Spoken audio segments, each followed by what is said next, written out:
हिंदू नववर्ष के शुभारंभ के साथ साथ आने वाली ये पहली एकादशी कामदा एकादशी केवल एक तिथि नहीं, बल्कि ये एक ऐसा दिव्य अवसर है जब भगवान श्री हरि स्वयं अपने भक्तों पर विशेष कृपा बरसाते हैं।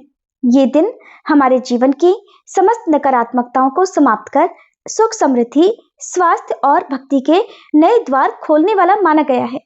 शास्त्रों में कहा गया है कि जो मनुष्य श्रद्धा, विश्वास और भक्ति भाव से एकादशी व्रत का पालन करता है, वह समस्त पापों से मुक्त होकर अंततः भगवान विष्णु के धाम को प्राप्त करता है।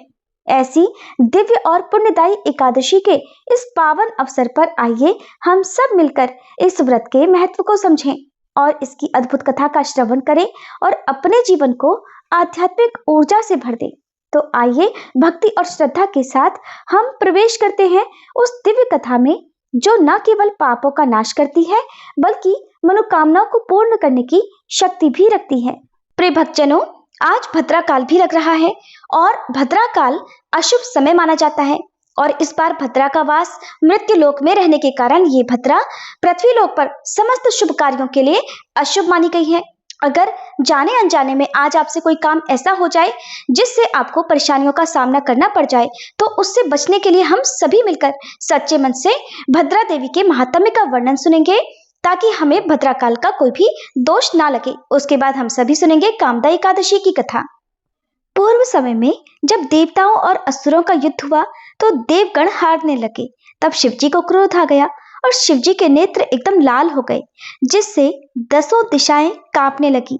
उसी समय शिवजी की दृष्टि उनके हृदय पर पड़ी और उसी समय एक गधी के समान गर्दन, सिंह के समान 7 हाथों से और 3 पैरों से युक्त, कौड़ी के समान नेत्र, पतला शरीर, कफन जैसे वस्त्रों को धारण किए हुए, धूम्र वर्ण की कांति से युक्त विशाल शरीर धारण किए हुए एक कन्या की उत्पत्ति हुई, जिसका नाम भद्रा था। उसने देवताओं की तरफ से असुरों से युद्ध करते हुए असुरों का विनाश कर डाला और देवताओं की विजय हुई। तभी से भद्रा को करणों में गिना जाने लगा। अब यह भद्रा भूख से व्याकुल होने लगी। तब उसने भगवान शिव से कहा कि हे महादेव, हे मेरे उत्पत्तिकर्ता, मुझे बहुत भूख लग रही है, कृपया मेरे लिए भोजन की व्यवस्था कीजिए। तब महादेव ने कहा, विष्टि नामक करण में जो भी मंगल या शुभ कार्य किए जाएं, तुम उसी कर्म के पुण्यों का भक्षण करो और अपनी भूख शांत करो। इसीलिए भद्रा काल में किए जाने वाले सभी मांगलिक कार्यों की सिद्धि को ये अपनी लपलपाती 7 जीभों से भक्षण करती हैं। इसलिए भद्रा काल में शुभ मांगलिक कार्य नहीं किए जाते। और अगर भद्रावास पृथ्वी लोक पर हो तो भद्रा के इन 12 नामों का सच्चे मन से जाप करना चाहिए।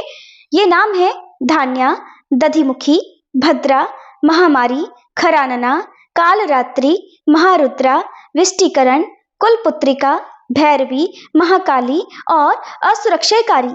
भद्रा के इन 12 नामों का सम्मान पूर्वक जाप करने से भद्रा के अशुभ प्रभावों से बचा जा सकता है। प्रिय भक्तजनों, क्योंकि इस बार 28 मार्च दिन शनिवार को रात 8:13 से लेकर 29 मार्च रविवार को सुबह 7:46 तक भद्रा काल है और भद्रा का वास मृत्यु यानी पृथ्वी लोक में है।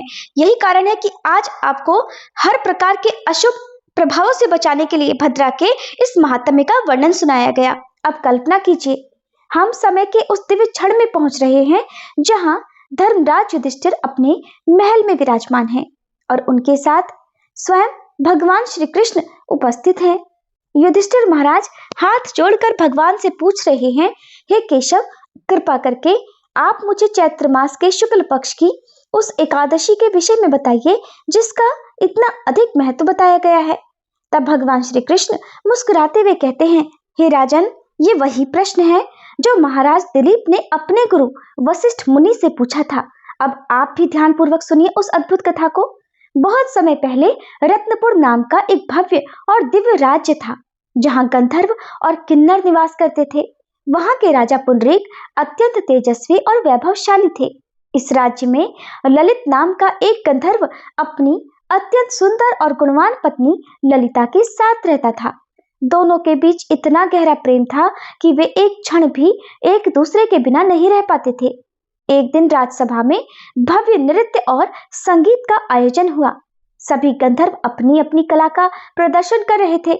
ललित भी वहां उपस्थित था, लेकिन उसका मन अपनी पत्नी के प्रेम में इतना डूबा हुआ था कि वह अपने कर्तव्य से विचलित हो गया।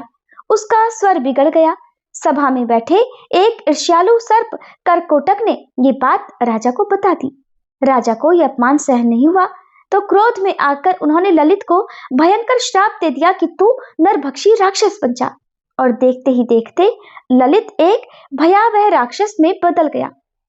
जब ललिता ने देखा तो उसका हृदय टूट गया, लेकिन उसने अपने पति का साथ नहीं छोड़ा। वह जंगल जंगल भटकती रही, अपने पति की पीड़ा को देखकर रोती रही और उसकी मुक्ति के लिए प्रार्थना करती रही। फिर भटकते भटकते वन में उसे श्रृंगी ऋषि का आश्रम दिखाई दिया। उस समय ऋषि साधना में लीन थे। तब ललिता दौड़कर उन ऋषि के चरणों में गिर पड़ी और बोली, हे ऋषिवर, कृपा करके मेरे पति को इस भयंकर श्राप से मुक्त करने का कोई उपाय बतलाइए। तब ऋषि श्रृंगी ने कहा, हे देवी, चैत्र मास के शुक्ल पक्ष में आने वाली कामदा एकादशी अत्यंत पवित्र है। यदि तुम इस व्रत को पूर्ण श्रद्धा और नियम से करोगी और उसका पुण्य अपने पति को अर्पित करोगी तो ये निश्चित ही मुक्त हो जाएगा। तब ललिता ने समय आने पर पूर्ण निष्ठा से व्रत किया। द्वादशी के दिन उसने भगवान से प्रार्थना की और तभी एक दिव्य चमत्कार हुआ। उसका पति, जो कि राक्षस योनि में था, अपने वास्तविक गंधर्व स्वरूप में लौट आया। फिर दोनों ने भगवान को धन्यवाद किया और सुखपूर्वक अपने राज्य में वापस लौट गए। भगवान श्री कृष्ण ने अंत में कहा, हे युधिष्ठिर, ये व्रत इतना पवित्र है कि इसके महात्म्य का श्रवण मात्र भी मनुष्य को महान पापों से मुक्त कर देता है। कामदा एकादशी के दिन ब्रह्म मुहूर्त में उठे, भगवान विष्णु की पूजा करें, तुलसी माला से ओम नमो भगवते वासुदेवाय या हरे कृष्ण महामंत्र का जाप करें, धूप दीप चंदन पुष्प इत्र आदि से भगवान विष्णु का पूजन करके कथा का श्रवण करें और सबसे अंत में भगवान को फलों का भोग तुलसी के पत्ते रखकर अर्पित करें। भगवान के चरणों में इस प्रकार प्रार्थना करें कि हे प्रभु, हमें धन वैभव या सुख की नहीं बल्कि आपकी शुद्ध निष्काम और अटूट भक्ति प्रदान करें। एकादशी के दिन किसी भी प्रकार के अन्न का सेवन नहीं करना चाहिए और न ही एकादशी के दिन अन्न का दान देना चाहिए। प्रयास करें कि इस दिन केवल फलों का या फिर वस्त्र आदि का, तिल का दान कर सकते हैं और अगले दिन किसी वैष्णव को या किसी योग्य व्यक्ति को दान दक्षिणा देकर पूजन समाप्त करके शुभ मुहूर्त में ही एकादशी व्रत का पारणा करना चाहिए। अगर आपको ये कथा पसंद आई हो तो इस वीडियो को लाइक कीजिएगा और इस पावन कामदा एकादशी की कथा को अधिक से अधिक अपने मित्रों या परिवारजनों के साथ अवश्य ही साझा कीजिएगा, ताकि वे भी इस दिव्य कथा का श्रवण करके पुण्य के भागी बन सके और आपको ऐसी ही प्रमाणिक शास्त्रों और पुराणों से आधारित पावन कथाएं अगर सुनना पसंद है तो जुड़े रहेगा हमारे साथ, जहाँ पर आपको वेदों और पुराणों से प्रमाणित दिव्य और पावन कथाएं सुनने को मिलेगी। एकादशी व्रत बिना एकादशी माता की महिमा के अधूरा है। तो आइए अब हम भक्ति भाव के साथ श्रवण करते हैं एकादशी अर्थात 11 माता की कथा। एक बार देवर्षि नारद जी वैकुंठ लोक को गए। वहां उन्होंने भगवान श्री लक्ष्मी नारायण जी को प्रणाम किया। फिर नारद जी ने श्री हरि से कहा, प्रभु, अब धरती पर आपका प्रभाव कम हो रहा है।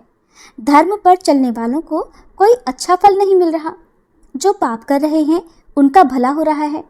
तब श्री हरि कहने लगे, ऐसा नहीं है देवर्षि, जो भी हो रहा है सब नियति के कारण हो रहा है। श्री हरि की बात सुनकर नारद जी बोले, प्रभु, मैं तो देखकर आ रहा हूँ कि पापियों को तो अच्छा फल मिल रहा है, लेकिन भला करने वाले और धर्म के रास्ते पर चलने वाले लोगों को बुरा फल मिल रहा है, उन्हें दुख भोगने पड़ रहे हैं। भगवान ने कहा, देवर्षि, कोई ऐसी घटना बताओ जिससे तुम्हें ये लग रहा हो। नारद जी कहने लगे, प्रभु, अभी अभी मैं एक जंगल से आ रहा हूँ। वहाँ पर एक गाय दलदल में फंसी हुई थी। कोई भी उसे बचाने वाला नहीं था। थोड़ी ही देर के बाद मैंने देखा कि एक चोर उधर से गुजरा। दलदल में फंसी हुई गाय को देखकर वो रुका तक नहीं, बल्कि उस गाय पर पैर रखकर वह दलदल से भरा हुआ गड्ढा लांघ कर आगे निकल गया। आगे गया तो उस चोर को सोने की मोहरों से भरी एक थैली मिली। थोड़ी ही देर बाद वहाँ पर एक साधु महाराज आए। उन्होंने उस गाय को दलदल में फंसा देखा तो गाय को बाहर निकालने की पूरी कोशिश की और पूरी ताकत लगाकर आखिरकार उस गाय को निकाल लिया। गाय को बाहर निकालने के प्रयास में वह साधु महाराज खुद दलदल से लथपथ हो गए थे। जब वह साधु महाराज आगे बढ़े तो एक गड्ढे में गिर गए और उन्हें चोट लग गई। प्रभु, अब आप ही बताइए, ये कौन सा न्याय है? नारद जी की पूरी बात सुन लेने के बाद श्री हरि बोले, देवर्षि, ये सही ही हुआ। जो चोर गाय पर पैर रखकर भाग गया था, उसकी किस्मत में तो एक खजाना था, लेकिन उसके इस पाप के कारण उसे केवल कुछ मोहरें ही मिल पाईं। वहीं उन साधु महाराज को गड्ढे में इसलिए गिरना पड़ा क्योंकि उनके भाग्य में उस समय मृत्यु लिखी हुई थी। लेकिन एक गाय को बचाने के कारण, दलदल से बाहर निकालने के कारण उनके पुण्य बहुत अधिक बढ़ गए और उनकी मृत्यु बस एक छोटी सी चोट में बदल गई। इंसान के कर्म से ही उसका भाग तय होता है देवर्षि, इसलिए अच्छे कर्म करना कभी भी नहीं छोड़ना चाहिए। श्री हरि की बात सुनकर देवर्षि नारद मुस्कुराते हुए और प्रभु को प्रणाम करते हुए नारायण नारायण कहकर प्रभु की रचाई हुई सृष्टि की अन्य लीलाएं देखने के लिए चल पड़े। प्रेम से बोलिए श्री लक्ष्मी नारायण भगवान की जय। अब सुनिए एकादशी माता की कथा। इस कथा को सुनने से ही एकादशी का व्रत पूरा माना जाता है। श्रोताओं, एक बार एक बूढ़ी माँ ने एकादशी का उपवास रखा।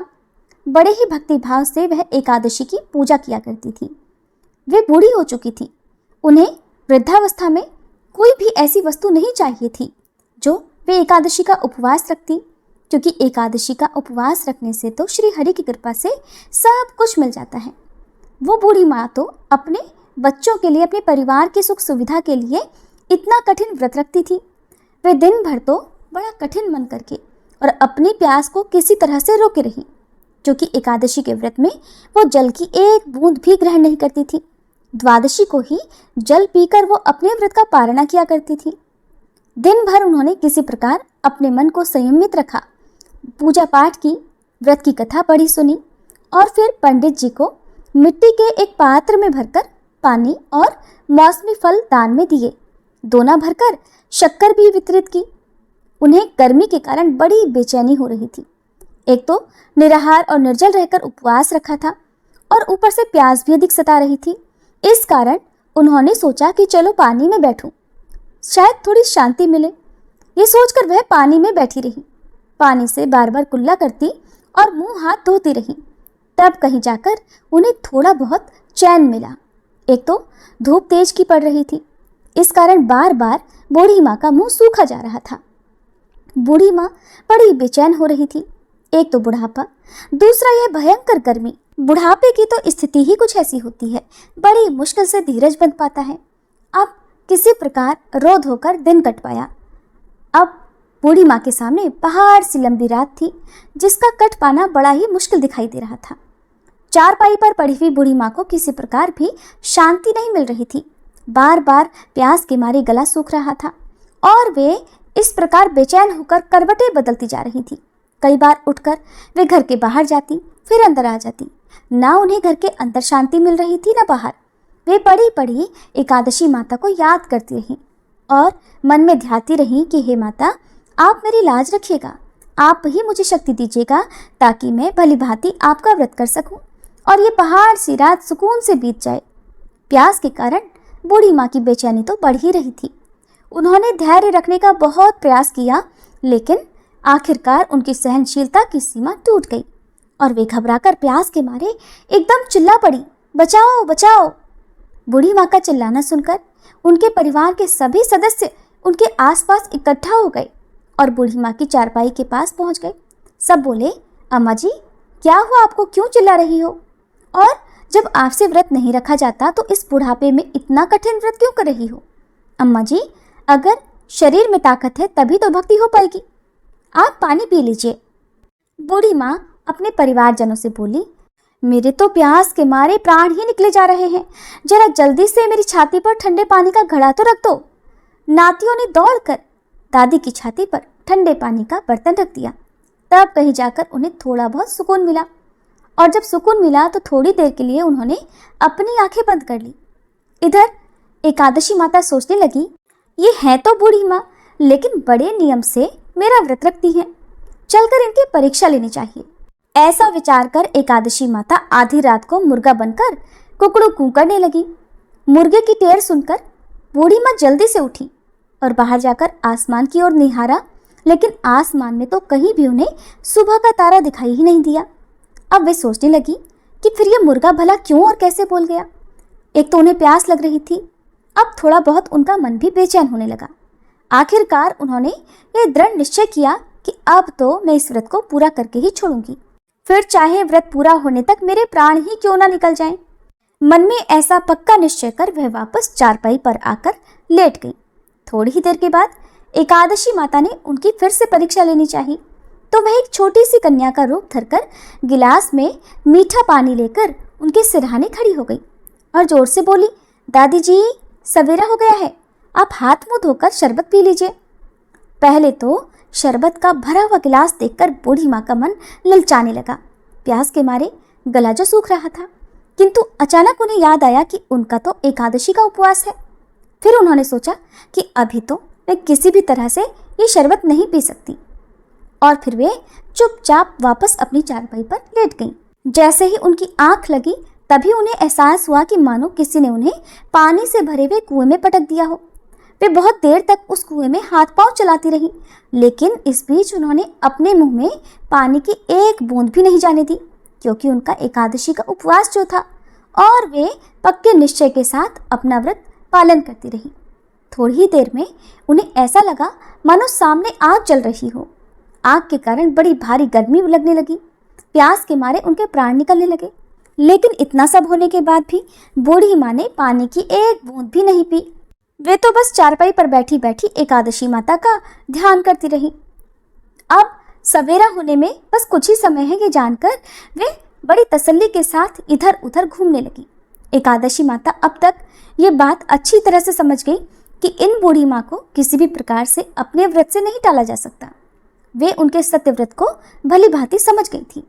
अब सवेरा हो गया तो बूढ़ी माँ ने स्नान किया, भगवान श्री हरि का पूजन किया, फिर एकादशी माता की कथा सुनी, ब्राह्मणों को दक्षिणा देकर भोजन कराया, तब कहीं जाकर उन्होंने जल ग्रहण किया। कन्याओं को भोजन कराने के बाद बूढ़ी माँ ने फिर स्वयं भोजन किया, और उस श्रेष्ठ व्रत के प्रभाव से बूढ़ी अम्मा की आयु में वृद्धि हो गई, उनकी आयु बढ़ गई। उनका घर परिवार हरा भरा हो गया। अब उनके घर में किसी भी चीज का कोई अभाव नहीं रहा। उनका घर हर प्रकार के सुख साधनों से भर गया। नाती नातिन से उनका घर भर गया, और वे उसी दिन से 12 महीने की एकादशी का व्रत करने लगी। एकादशी माता के व्रत के पुण्य प्रताप से इस संसार में हर प्रकार के सुख भोग कर वह बूढ़ी माँ अंत में भगवान श्री हरि के धाम को चली गई। जैसे एकादशी माता ने उन बूढ़ी माँ को और उनके परिवार को हरा भरा किया, वैसे ही हे एकादशी माता हम सभी की मनोकामनाएं पूर्ण कीजिएगा। प्रेम से बोलिए श्री लक्ष्मी नारायण भगवान की जय।